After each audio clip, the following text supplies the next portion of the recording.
Listen, it wasn't the sound that got us first. It was the way the air suddenly felt heavy, like the atmosphere itself had been squeezed tight by a giant's hand. I was standing in the shadow of my 1984 Case IH 2594, a tractor that most of the guys at the diner said was more rust than iron, trying to coax a stubborn hydraulic seal into place when the horizon to the north turned a sickening, bruised shade of orange. It was early May, that critical window, where the dirt is finally warm enough to hold a secret, and the corn is just starting to poke its head out, looking for the hit of nitrogen that fuels the American dream. 50 miles away, the regional fertilizer hub, the massive cooperative that fed every industrial sprayer from here to the state line, had just ceased to exist in a catastrophic chain reaction that sent a mushroom cloud of chemical smoke into the clear spring sky. At first, we didn't know the scale of it. We just knew the ground shook hard enough to knock a half-inch socket right off my fender. But as the news trickled in over the crackling radio, the hum of the valley changed. It wasn't just a tragedy of infrastructure. It was the sound of 1,000 farmers realizing their life's work was tied to a supply chain that had just gone up in flames. For 3 years, I had been the town's favorite cautionary tale, the man who walked away from the high-yield chemical contracts to spend his nights hauling steaming piles of dairy manure and carbon-rich bedding into windrows that stretched across the back 40. They called my place the Stink Flats, and the local dealer, a man who looked at a soil sample like it was a stock ticker, told me to my face that I was farming like it was 1920, and I'd be bankrupt by 2026. While my neighbors were signing six-figure checks for anhydrous ammonia and liquid UAN, I was out there in the freezing rain of March, turning compost with a modified pull-behind that groaned under the weight of the black gold I was trying to build. I had been humiliated at the seed house, mocked at the parts counter, and told that my organic voodoo would never scale to the demands of a real operation. The humiliation wasn't just in the words, though.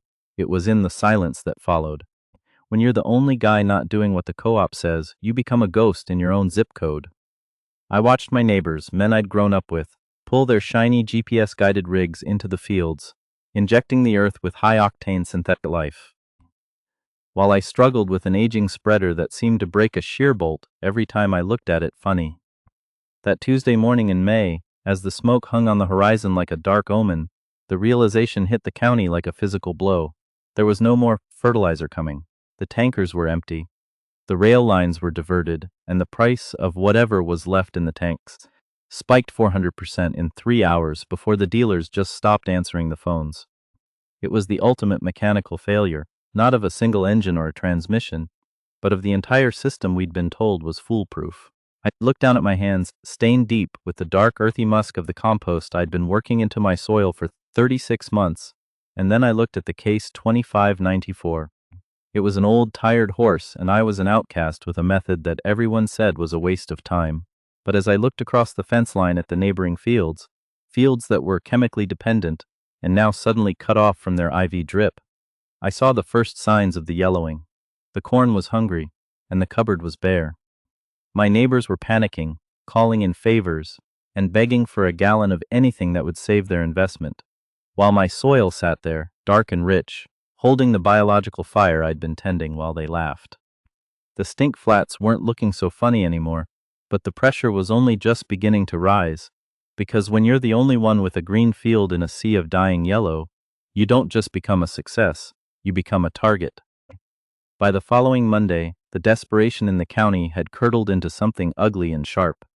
The local co-op manager, a man named Sterling, who had once laughed me out of his office for asking about bulk carbon loading and fungal to bacterial ratios, pulled into my yard in a brand new dually that cost more than my entire machine shed. He didn't come to apologize for the years of mockery, he came to demand. He told me the state was looking at resource reallocation under emergency agricultural statutes, and that my piles of compost, my 3-year investment in the future of this dirt, were technically a biohazard or some other bureaucratic lie designed to seize what I had built. My loan at the First National was coming due in 30 days, and the bank manager had already called twice, his voice thin and nervous, hinting that without a standardized crop insurance profile, which I didn't have because I wasn't using the approved chemical regimen, my equity was as thin as the topsoil on a gravel pit. The local foreman for the massive corporate farm to the east, a guy named Vance, who ran 24 cases IH Steigers and didn't know the names of his own drivers, started accidentally parking his heavy-duty service trucks and tow rigs at the edge of my property line. Just watching, it was psychological warfare.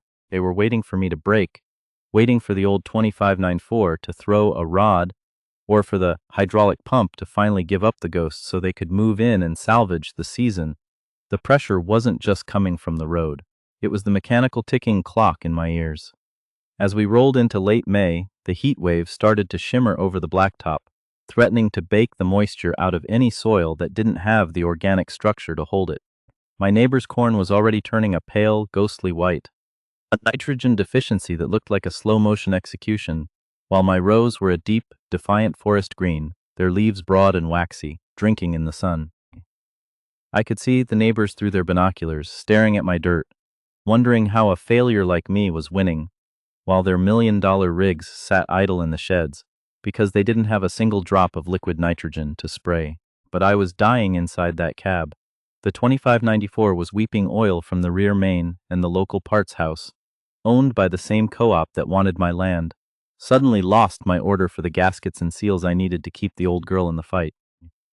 They were trying to starve me out of the game, hoping a mechanical failure would succeed where their insults had failed. Every morning I'd wake up at 4 a.m. to the sound of the wind, terrified that a storm would wash away the top layer before the roots could fully lock in, or worse, that the bank would send the recovery crew before I could prove the harvest was real. Vance finally stepped out of his truck one afternoon, the yellow strobe lights of his tow rig flashing against my rusted tin barn. A silent reminder that he was ready to haul my life away for pennies on the dollar. He didn't offer a handshake. He offered a buyout that was nothing short of an insult, a bottom dollar escape hatch that would leave me with nothing but the clothes on my back and the shame of losing a 100-year family legacy. "The plant's gone, kid," as he said, spitting a stream of tobacco juice onto my parched gravel. "Your dirt is the only thing in the county that's going to produce a damn thing this year, and the big boys upstairs want it. You can sell now and walk away, or you can wait for the 2594 to die and the bank to come calling. Either way, that green corn is going to belong to the co-op by August." He was right about one thing. The 2594 was on its last legs. The transmission was hunting for gears. The power shift was slamming like a sledgehammer against a concrete wall, and the hydraulic pressure was dropping every time the fluid got hot. I was trying to run my final pass of compost tea, but the machine was fighting me every inch of the way. If I couldn't get those microbes deep into the root zone before the ground hardened under the June sun, the black gold would stay on the surface and the crop would stall out just like the rest of them. I was staring down a deadline that felt like a noose, with a tractor held together by baling wire and spite, and a community that was starting to look at my green fields, not with admiration, but with a hungry, desperate envy that felt like a predator circling a campfire. The heat was shimmering off the hood of the case 2594 when the scream of metal on metal finally tore through the afternoon air.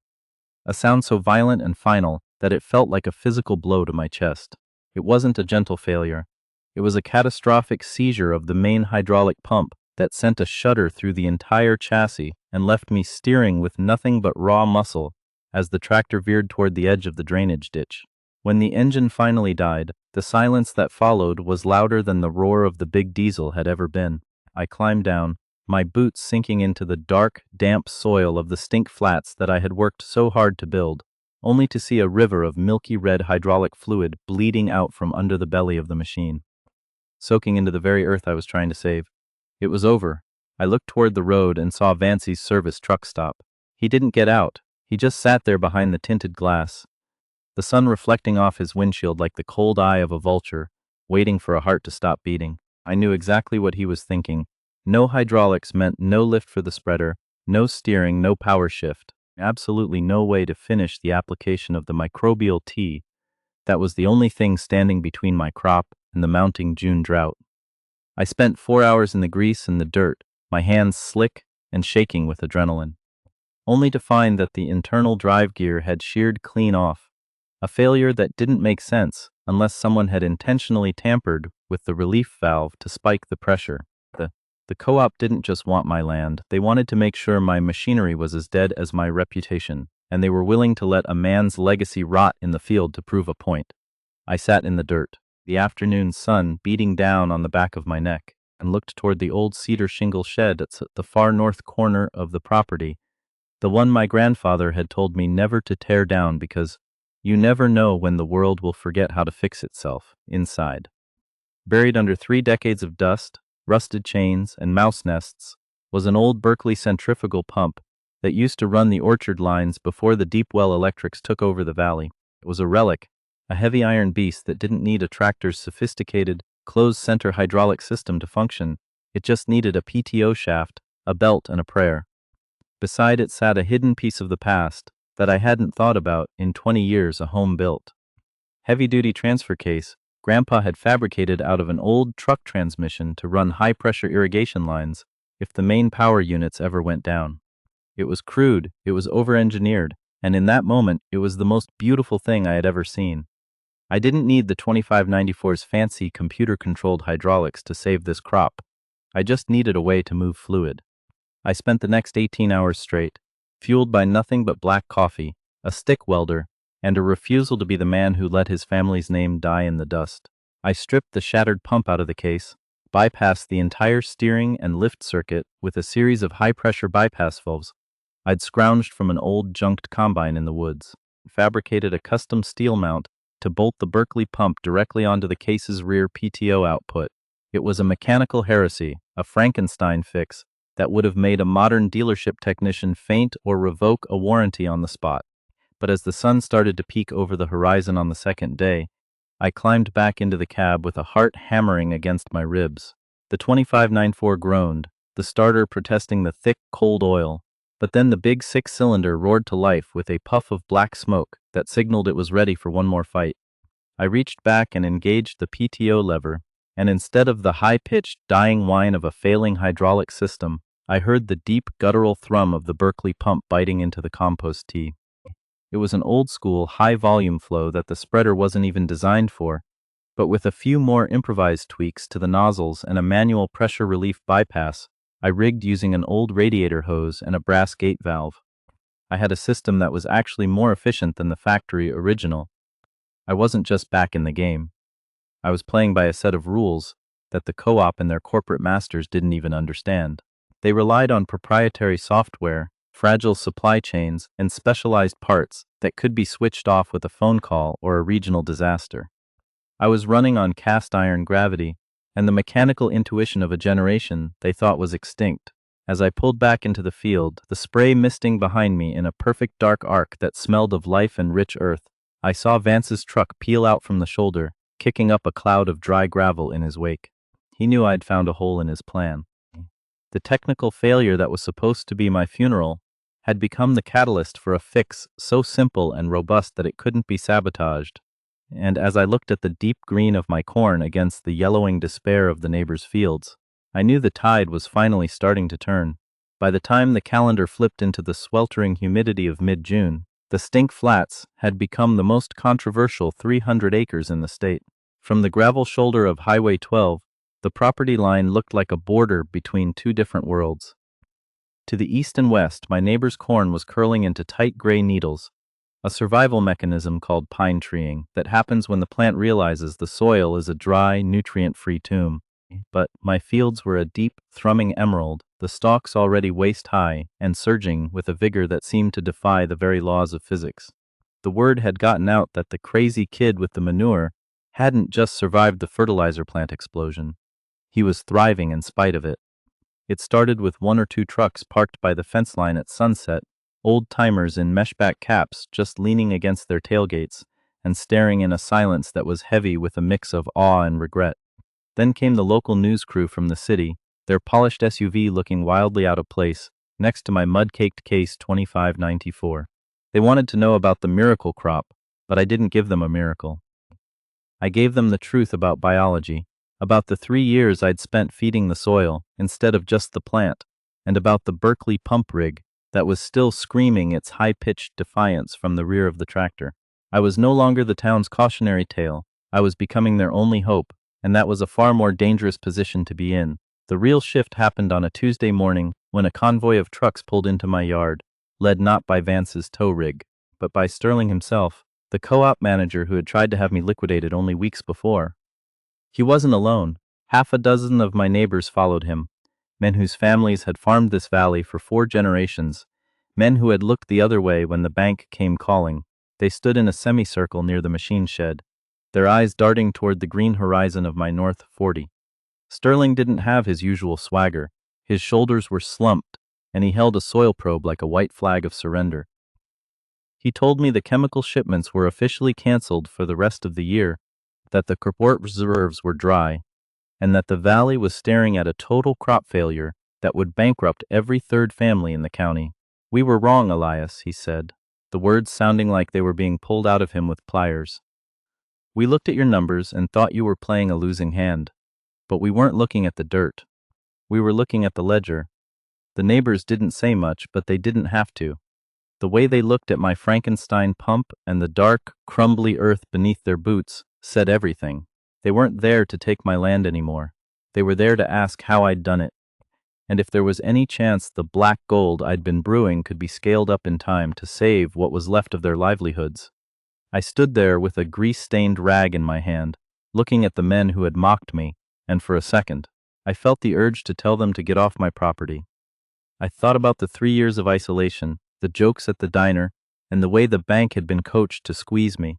But then I looked past them at the yellowing fields across the road, the life's work of good people who had simply been sold a bill of goods by a system that didn't care if they failed. My reputation hadn't just shifted, it had been completely rebuilt on a foundation of results that no corporate marketing could touch. I wasn't just a farmer anymore. I was a witness to a different way of existing with the land. I told Sterling to put his soil probe away and get the tanker trucks ready. I wasn't going to sell them a miracle, and I wasn't going to let them off easy, but I was going to show them how to bypass the co-op's broken promises, just like I'd bypassed that shattered hydraulic pump. The skepticism that had hung over the stink flats for years evaporated in the afternoon heat, replaced by a desperate newfound respect. As we walked toward the compost windrows, I saw Vance's truck parked way out on the perimeter, watching through binoculars. He knew the game had changed. The leverage he'd held was gone, replaced by the raw, undeniable power of a system that worked because it was built on the truth of the earth rather than the convenience of a chemical plant. By the time the harvest moon hung over the valley like a heavy copper coin in late September, the Stink Flats had become a pilgrimage site for every farmer who had looked at a balance sheet and realized the math didn't add up anymore. The air was thick with the scent of dried corn husks and the fine golden dust that only comes from a healthy, heavy crop, a smell that meant the difference between keeping the family home and watching it go to auction. I was back in the seat of the Case 2594, which was now a local legend in its own right. The Berkeley pump still bolted to the rear as a permanent reminder that modern problems sometimes require 1940s solutions. As I pulled the first load of grain into the local elevator, the silence from the scale house was deafening. My corn wasn't just surviving. It was dense, high-protein grain that weighed out at 60 pounds to the bushel, while the chemically starved crops from the rest of the county were coming in light, chaffy, and barely fit for animal feed. The manager at the elevator, the same man who used to look at my delivery tickets with a smirk, now handled my grain like it was fine jewelry. He knew and I knew that I hadn't just grown a crop. I had grown a future that didn't depend on a pipeline or a distant factory that could be leveled in a single afternoon of poor maintenance. I had rebuilt the soil from the bottom up, creating a biological bank account that didn't care about inflation or supply chain disruptions. The bank manager didn't call to threaten me anymore. He called to ask for a tour of my composting windrows for his other clients, looking for a way to save the equity of a dozen other families who were drowning in debt and dead dirt. The lesson I learned wasn't just about the chemistry of the earth or the mechanics of a hydraulic bypass. It was about the dangerous fragility of a system that prioritizes convenience over resilience. We've been taught to farm for the maximum, to push the iron and the soil to the absolute breaking point in the name of efficiency. But when the external supports of that system collapse, whether it's a fertilizer plant, a fuel shortage, or a global trade war, it's the men who have built their own foundations who stay standing. I watched the neighbors start their own compost piles that fall, the stink that once brought ridicule now becoming a badge of honor, and a sign of a farmer who was taking his power back from the corporations. The Case 2594, with its scarred paint and its Frankenstein pump, became the most photographed tractor in the county, a symbol of the hard-won independence that comes from refusing to believe that new is always better and easy is always right. There's a quiet, deep satisfaction in knowing that, when the world went loud and the horizon burned, the answers wasn't in a boardroom or a laboratory, but in the dark, rich dirt that had been there all along, waiting for someone to treat it like a partner instead of a commodity. My grandfather's shed still stands, and now it holds the blueprints for 3 more Berkeley rigs I'm building for the guys down the road. We're not going back to the old ways because we're nostalgic. We're going back to them because they work when nothing else does. The legacy of this farm is no longer just about survival. It's about the fact that the hardest lessons are usually the ones that save you in the end. It takes a certain kind of stubbornness to stand in a field while everyone laughs. But it takes even more to keep working when the world starts to burn 50 miles away. If you've ever had to improvise a fix that everyone said was impossible just to keep your legacy alive, you know that the real strength isn't in the shiny paint or the high-tech sensors, but in the iron in your blood and the health of the ground beneath your boots. When the system fails, who are you going to trust? The man who sells you the chemical, or the man who understands the life of the soil? The machines may break, and the plants may blow up, but the earth remembers who took care of it. Let us know in the comments. Have you ever had to choose the hard, lonely path to save your family's future, and did the ground reward you for it?